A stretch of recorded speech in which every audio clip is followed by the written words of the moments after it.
विचार चल रहा था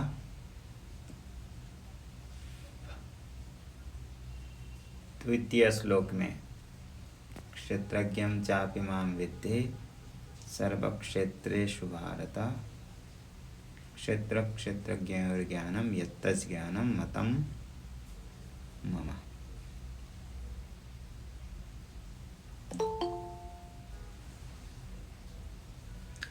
तो फिर यहाँ पर संशय आदि हुआ था कि ईश्वर कैसे क्षेत्रज्ञ हो सकता है, क्योंकि उससे तो अनर्थ ही हो जाएगा। या तो स्वयं ईश्वर संसारी हो जाएगा, और नहीं तो यदि संसार, ईश्वर में तो संसार नहीं हो सकता है, इसलिए पूरे संसार का ही अभाव हो जाएगा। संसार नहीं रहेगा तो शास्त्र भी व्यर्थ हो जाएंगे, सब कुछ व्यर्थ हो जाएगा, संसार नहीं रहेगा तो। ये सभी प्रश्न आदि हुआ था। एक ही ईश्वर सभी शरीर में कैसे हो सकता है? यदि ईश्वर ही रहा तो ईश्वर से व्यतिरिक्त कोई संसारी रहा ही नहीं। ईश्वर तो वास्तव में संसारी नहीं है, तो संसार का ही अभाव हो जाएगा। संसार अभाव होगा तो बंध मोक्ष आदि कुछ होगा नहीं, सभी उसके लिए विधान करने वाले शास्त्र भी व्यर्थ हो जाएगा। ऐसी बात नहीं है कि संसार नहीं है, संसार का तो अनुभव होता है सभी को। तो इसी प्रकार होने पर सिद्धांति ने भी कहा था कि देखो, एक होते अविद्या, एक है विद्या। और अज्ञान के विषय में शास्त्र में आया है, तो वही अविद्या को ले, उसके लिए कई सारे प्रमाण दिए थे, श्रुति स्मृति न्याय बताए थे कि अज्ञान है, अज्ञान का फल अलग है और ज्ञान का फल अलग है, ये बताए थे भाष्य में। आप लोगों को PDF भेज दिया हूँ, देख सकते हैं आप लोग, 301 पृष्ठ में है। न्याय से भी दिखाए थे, जैसे सर्पान कुशाग्राणि तथोदपानम ज्ञात्वा मनुष्याः परिवर्जयन्ति अज्ञानतस्तत्र पतन्ति केचित् ज्ञाने फलं पश्य तथा विशिष्टम। ज्ञान और अज्ञान का यही विशेष फल है। अतः जो व्यवहार है वह अज्ञान को लेकर के है, ऐसा लोक में भी देखा गया है। देहादि आत्मबुद्धि करके ही व्यक्ति व्यवहार करता है। जन्म मृत्यु अनुष्ठान करना, राग, ये धर्म अधर्म के लिए, ये सभी व्यवहार होता है। और जो व्यक्ति राग द्वेष आदि रहित होकर के देहादि में आत्मबुद्धि नहीं रखता है, देह आदि से अपने को अतिरिक्त मानता है, वह संसार से मुक्त हो जाता है, ये बता दिए थे। 302 पृष्ठा में ये चल रहा था, यथा स्थाणो पुरुषो निश्चयेन एतावता पुरुष धर्मः स्थाणो भवति इति, ये दिखाए थे यहाँ पर। थोड़ा सा शुरू से ही ले लेते हैं 302 पृष्ठ के। तत्र एवं सति क्षेत्रज्ञस्य ईश्वरस्य एव सतः अविद्याकृत उपाधि भेदतः संसारित्वमिव भवति। तो इसी प्रकार एवं सति क्षेत्रज्ञस्य ईश्वरस्य, जो ईश्वर क्षेत्रज्ञ ईश्वर है, वह सभी जगह यदि दिख भी रहा है संसारी रूप से, परमात्मा ने तो कहा कि क्षेत्रज्ञ ही मैं ही हूँ, सभी शरीर में जो क्षेत्रज्ञ है वो मैं ही हूँ। तो यही प्रश्न था आपके, यदि ईश्वर ही सर्वत्र इसी रूप से दिख रहे हैं तो वो तो संसारी नहीं होना चाहिए। तो बोले कि ये सारे जो क्षेत्रज्ञ वास्तव में क्षेत्रज्ञ रूप होने पर भी अविद्याकृत आत्मना, उपाधि भेदतः, अविद्याकृत उपाधि भेद से संसारी जैसे लगते हैं, वास्तविक संसारी नहीं है। यथा देहात्मत्ववत् आत्मना, जैसे कोई व्यक्ति देहादि को आत्म रूप से मानता है, यही तो अविद्याकृत है। और ये सभी लोगों में देखा गया है। सर्वजंतु नाम ही प्रसिद्धो देहादिशो अनात्मसो आत्मभावो निश्चित अविद्याकृत। सभी लोग अपने देहादि में आत्मबुद्धि रखते हैं, मैं हूँ, यह अविद्याकृत ही है। इसमें दृष्टांत दे रहे हैं, यथा स्थाणो पुरुष निश्चयो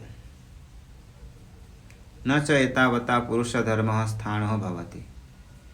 लेकिन किसी व्यक्ति को अंधकार आदि में स्थाणु में पुरुष बुद्धि हो जाता है, अविद्या अज्ञान से अंधकार में ज्ञान नहीं है कि यह स्थाणु है, तो इतने मात्र से उसमें पुरुष का धर्म उसमें आते हैं, स्थाणु में नहीं आते हैं। न च एतावता पुरुष धर्म स्थाणो भवति। और स्थाणु है यदि भी किसी को ज्ञान हुआ पुरुष में, तो स्थाणु के धर्म भी पुरुष में नहीं आते। पुरुषस्य तथा न चैतन्य धर्मो देहस्य देह धर्मो व चैतन्यस्य। इसी प्रकार दाष्टान्तिक में भी चैतन्य का धर्म देह में नहीं आता है कि देह का धर्म चैतन्य में नहीं आता है, तो वास्तव में वो मुक्त ही है। सुख दुख मोहात्मकत्वादि आत्मनो न युक्त। और जो वास्तव में सुख दुख आदि भी आत्मा में नहीं है, लेकिन अनुभव होता है सभी को, मैं सुखी हूँ, मैं दुखी हूँ, ऐसे अनुभव सबको होता है। तो वह किस प्रकार से है? अविद्याकृत है। सुख दुखत्वादि दुख मोहात्मकत्वादि आत्मनो न युक्त। आत्मा में वो युक्त नहीं है। यदि दिख रहे तो कैसे? अविद्याकृतत्व विशेषात, अविद्याकृत है, वास्तव में नहीं है। जैसे जरा मृत्यु आदि, आत्मा में जरा मृत्यु आदि नहीं है, फिर भी लोग अविद्याकृत अज्ञान से व्यवहार करते हैं। इसी प्रकार सुख दुख आदि भी आत्मा में नहीं है। सुख दुख आदि गुण आत्मा में नहीं है, क्योंकि निर्गुण आत्मा है। अंतःकरण वृत्ति रूप मानेंगे तो भी आत्मा का उसके साथ संबंध नहीं है। ऐसे न च अतुल्यत्वादिति चेत, बोले ये जो दृष्टांत आपने दिया ये तो समान नहीं है स्थाणु पुरुष और देह आत्मा का। आपने कहा था कि देह का धर्म चेतन में नहीं है, चेतन का धर्म आत्मा में नहीं है। स्थाणु का धर्म पुरुष में नहीं है, व्यक्ति में, मनुष्य में, और मनुष्य का धर्म स्थाणु में नहीं है। ये दोनों दृष्टांत ठीक नहीं है। जो आपने दृष्टांत दाष्टान्तिक दिया है, ये दृष्टांत ठीक नहीं बैठ रहा है। अच्छा, अतुल्यत्वात् इति चेत न स्थाणु पुरुषौ ज्ञेयो एव संतौ ज्ञात्रा अन्योन्यस्मिन् अध्यस्तौ अविद्यया देहात्मनः तु ज्ञेय ज्ञात्र हो एव इतरेतराध्यास इति न समो दृष्टांत। बोल रहे पूर्व पक्षी कि देखो आपके दृष्टांत में जो दो वस्तु हैं, एक है पुरुष और एक है स्थाणु ठूंठ, दोनों ही ज्ञेय है। दोनों में से कोई ज्ञाता है? अच्छा, स्थाणु पुरुषौ ज्ञेयो एव, तो ज्ञेय ही है वहाँ पर। पुरुषत्व धर्म भी वह ज्ञेय है, स्थाणु धर्म भी ज्ञेय है। दोनों जड़ है, ज्ञेय है, ज्ञान के विषय है, ज्ञाता दोनों ही नहीं। ये कह रहे एवं संतो ज्ञात्रा अन्योन्यस्मिन् अध्यस्तौ, परंतु ज्ञाता तो अन्योन्यस्मिन् अध्यस्तो अविद्यया देहात्मनो तो ज्ञेय ज्ञात्रो एव इतरेतर अध्यास इति न समो दृष्टान्तः।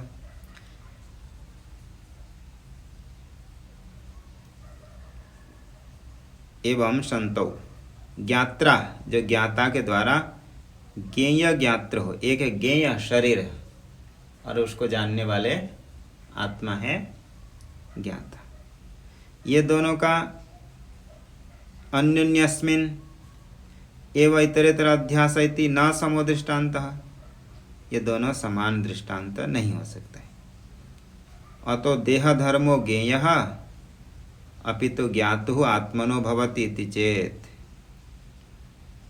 अतो देह धर्मो ज्ञेयः अपित ज्ञातो आत्मनो भवति इति। ये जो देह धर्म ज्ञेयः यह आत्मा की होगा, आत्मा में ही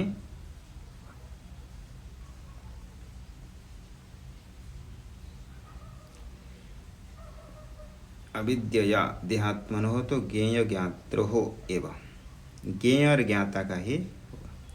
इति न अचैतन्यादि प्रसंगात,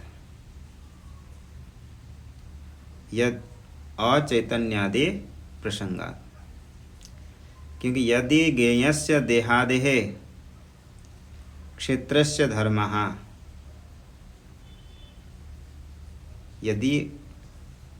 यदि ही ज्ञेयस्य देहादेः क्षेत्रस्य धर्मः सुख दुःख मोहिच्छादयः ज्ञातो भवन्ति, तर्हि ज्ञेयस्य क्षेत्रस्य धर्मः केचन आत्मनो भवन्ति। अविद्या अध्यारोपितः जरा मरणादय तो न भवन्ति इति विशेष हेतु वक्तव्य। न अचैतन्यादि प्रसंगात।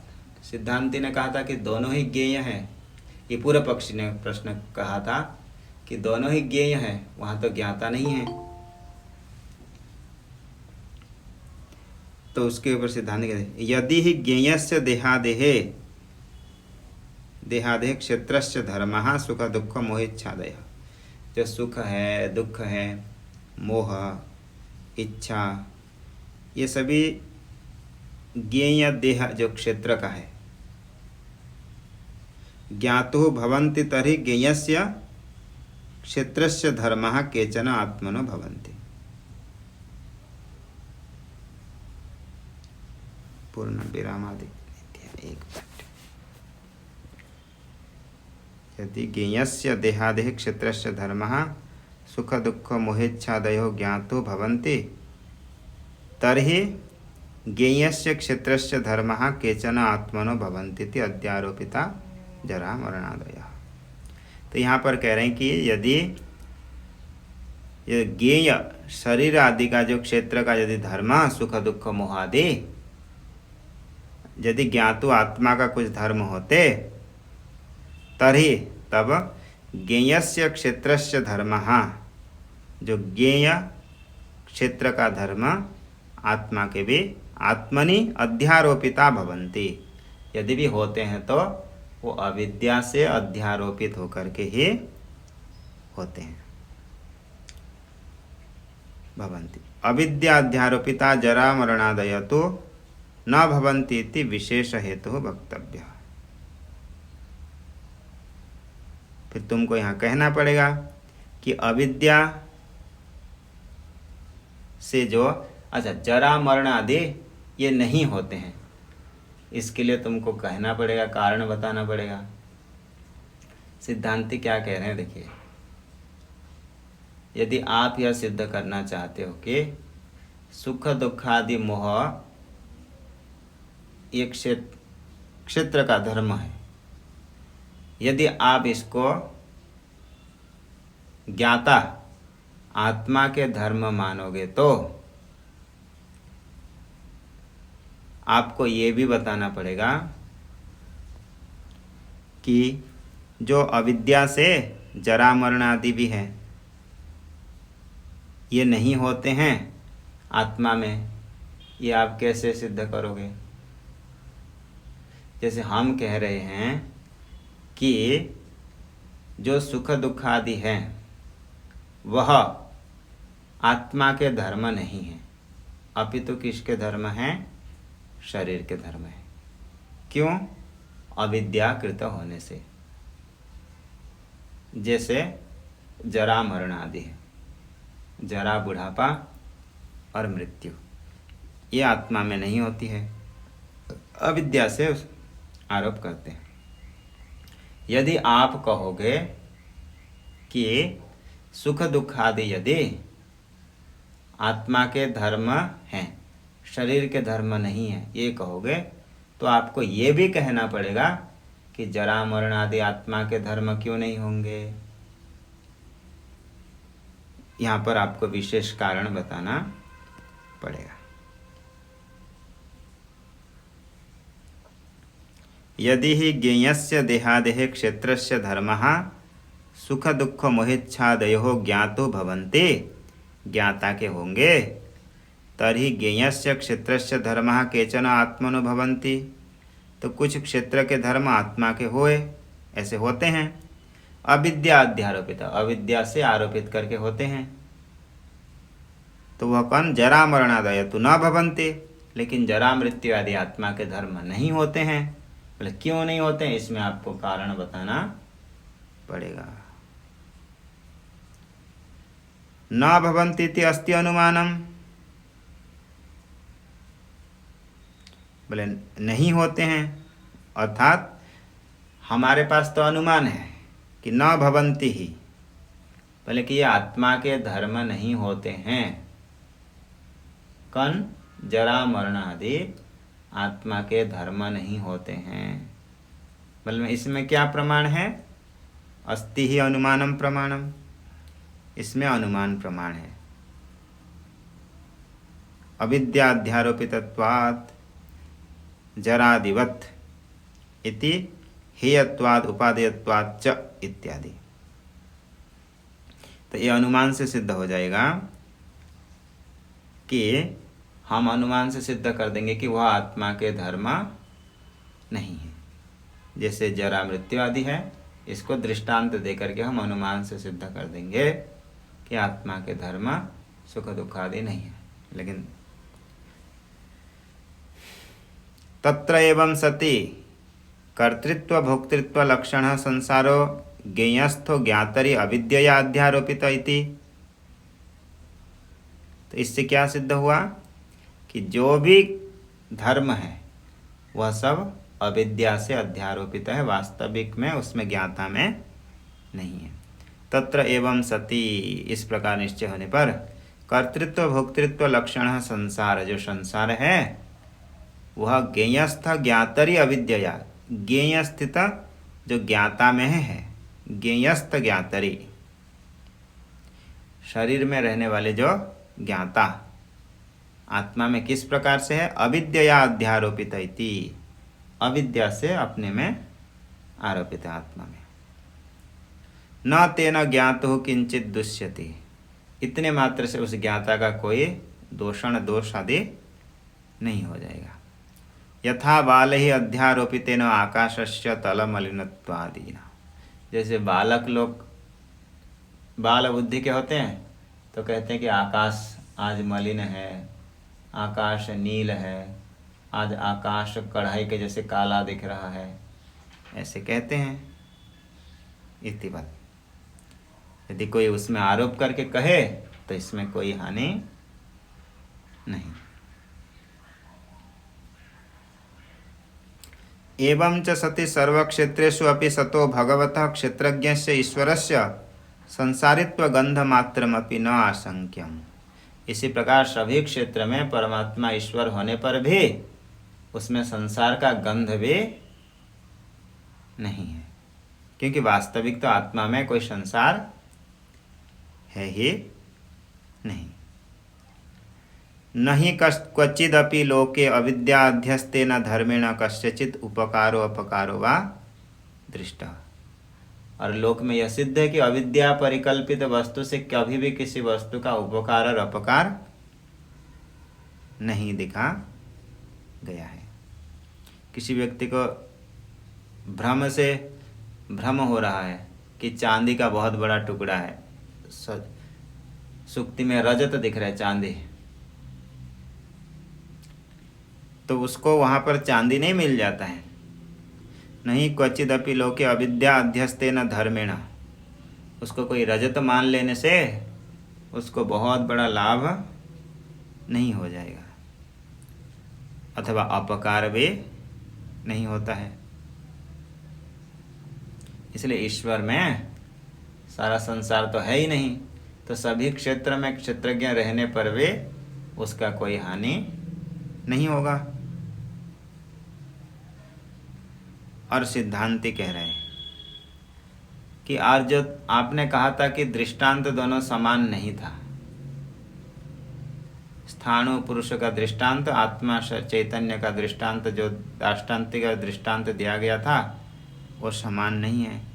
यत्तु उक्तम न समो दृष्टांत इति, और ये समान दृष्टांत नहीं है, तो वह आपने कहा था वह भी तदपि असत, वह भी असत है, ठीक नहीं, यह कहना ठीक नहीं है तुम्हारा। फिर पूर्व पक्षी पूछे कथम, कैसे? तो उसके लिए कह रहे हैं अविद्याध्यास मात्रम ही दृष्टांत दाष्टान्तिकयोः साधर्म्यम विवक्षितम। हमारे दृष्टांत और दाष्टान्तिक इतना है कि स्थाणु में पुरुष अविद्या को कल्पित करके है। इसी प्रकार अविद्या से कोई व्यक्ति क्षेत्रज्ञ में संसार माने, ऐसा है, वास्तव में उसमें नहीं है। और ये दृष्टांत तो दोनों जगह पे समान है, स्थाणु पुरुष में और शरीर और आत्मा में, न कश्चित विरोध, इसलिए कोई विरोध नहीं है। न तद न व्यभिचरति, और यह व्यभिचार नहीं होगा। यत्तु ज्ञातरि व्यभिचरति इति मन्यसे तस्यापि अनेकांतिकत्वं दर्शितम जरादिभिः। और यदि कहोगे कि ज्ञाता में नहीं देखा गया था कि कोई व्यक्ति अपनी आत्मा में स्वयं में क्यों यह अध्यास करेगा, कोई शुद्ध चेतन है, कोई व्यक्ति अपना चेतन है, तो क्यों कहेगा कि मैं शरीर हूँ? ये पूर्व पक्षी ने कहा था। बोले स्थाणु पुरुष तो दोनों जड़ वस्तु थे, इसलिए वहाँ आप कल्पना कर रहे हो। आप क्या कल्पना कर रहे हो कि वो स्थाणु है, नहीं तो पुरुष है। स्थाणु है या तो पुरुष है। वो व्यक्ति कल्पना कर रहा है ऐसे, मैं स्थाणु या मैं पुरुष हूँ। ये कल्पना कौन कर रहा है? तृतीय व्यक्ति, तीसरा, वो कल्पना कर रहा है कि देखो ये नहीं, ये पुरुष होगा, यानी कोई व्यक्ति मनुष्य है नहीं, स्थाणु है। तो बोले ये तो घट जाएगा, पूर्व पक्षी कह रहा है। लेकिन कोई व्यक्ति ऐसे क्यों कहेगा कि मैं जड़ हूं? ये पूर्व पक्षी ने बताया था कि वहां पर विरुद्ध धर्म का दृष्टांत में घट जाएगा, लेकिन आत्मा और शरीर में ये नहीं घटेगा, कह रहा है। चलो कोई तो कह सकता है कि शरीर में चेतनता का तो हो सकता है, लेकिन कोई व्यक्ति अपने में चेतन में क्यों कहेगा कि मैं जड़ का धर्म मेरे में है? ऐसे सिद्ध पूर्व पक्षी ने कहा था। इसलिए दोनों दृष्टांत और दाष्टान्त ठीक है नहीं है, ये कहा था। तो फिर यहाँ पर सिद्धांति कह रहा है कि नहीं, ऐसे कह तो रहे हो, लेकिन ये बताओ कि अपने आप को जरा आदि का धर्म मानते हो कि नहीं कि मैं बुढ़ा हो गया? अथवा ये नहीं, फिर कह रहा है कि अपने आप को मृत्यु वाला मानता ही है कि मैं मर जाऊंगा। तस्यापि अनेकांतिकत्वं दर्शितम जरादिभिः। तो इसी प्रकार ये अनेकांतिक हो गया। अनेकांतिक का अर्थ होता है जो व्यभिचारी हेतु होता है उसको क्या कहते हैं? अनेकांतिक। ये तर्क संग्रह में आता है। एक होता है साध्य और एक होता है हेतु। साध्य अधिक देश में रहता है, व्यापक होता है, और हेतु न्यून देश में रहता है। यदि साध्य है तो हेतु अवश्य ही रहना चाहिए, क्योंकि साध्य की अपेक्षा हेतु कम देश में रहता है। यदि कोई हेतु बनाता है, वास्तव में वो उस साध्य का हेतु नहीं है, लेकिन किसी को ऐसा लगा कि ये हेतु है और उसमें विचार किया तो पता चला कि वो हेतु साध्य जहाँ नहीं है वहाँ पे रह गया। तो साध्य के अभाव वाले में जो हेतु रह जाता है, ऐसे हेतु को क्या कहते हैं? व्यभिचारी हेतु। इसका दूसरा नाम है अनैकांतिक, अर्थात जो एकांतिक नहीं है, जिसका अपने साध्य के प्रति व्याप्यता नहीं है, साध्य से अधिक देश में रह जाता है, ऐसे हेतु को कहते हैं अनैकांतिक हेतु, यानी व्यभिचारी हेतु। तो यहाँ पर तुम यदि जो हेतु दोगे कि ये दृष्टांत ठीक नहीं था, हम इसी हेतु में अनेकांतिकत्व आदि सिद्ध हो जाएगा वो हेतु, तो वो तुम्हारे हेतु जरा आदि में अनेकांतिक है।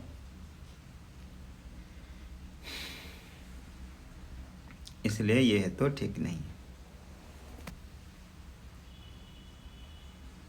जैसे अनुमान में बताते हैं कि सामान्य सद हेतु में जहाँ व्यभिचारी नहीं है वहाँ पर ऐसे होता है, यत्र यत्र धूमः तत्र तत्र अग्नि, जहाँ जहाँ धूम है वहाँ वहाँ अग्नि अवश्य मिलती है। यदि कोई वस्तु ऐसा अनुमान चलो पहले अनुमान कर लेगा, सद अनुमान कर लेते हैं कि किसी ने अनुमान किया कि पर्वतो वह्निमान धूमात्, ये सद हेतु है, ठीक हेतु है, व्यभिचारी हेतु नहीं है, क्योंकि वहाँ पर धूम है तो वह्नि अवश्य ही रहेगी, क्योंकि वह्नि के बिना धूम नहीं रहता। तो ये तो हेतु सद हेतु है। लेकिन कोई व्यक्ति ऐसा अनुमान करे कि पर्वतो वह्निमान, यहाँ हेतु बनाएगा, धूम को नहीं बनाएगा, कोई ऐसा हेतु बनाएगा जो वह्नि के नहीं, जहाँ वह्नि नहीं है वहाँ भी रह जाए, जिससे कि हेतु बना दिया प्रमेयत्वात्, ऐसे हेतु बना दिया। बोला कि पर्वतो वह्निमान, बोला क्यों, हेतु क्या है, प्रमेयत्वात्, अर्थात प्रमेय होने से, प्रमा का विषय होने से। बोले ये हेतु तो जहाँ वह्नि नहीं है, महानस में, ये महानस नहीं, महाह्रदय में, जल हृदय में, वहाँ आग नहीं है, वहाँ भी प्रमेयत्व रहता है। तो ये हेतु क्या हो गया, साध्य के अभाव वाले में भी रह गया। तो जो हेतु साध्य के अभाव वाले में रह जाए वो हेतु व्यभिचारी हेतु होता है, अनेकांतिक हेतु होता है। इसी प्रकार तुम जो हेतु दोगे वो हेतु तो अनेकांतिक है, यहाँ पर सिद्धांति कह रहे हैं। अनेकांतिकत्वं दर्शितम जरादिभिः, जरा मृत्यु आदि में, जरा में मृत्यु में दृष्टांत है, उसी दृष्टांत में यह हेतु व्यभिचार हो जाएगा।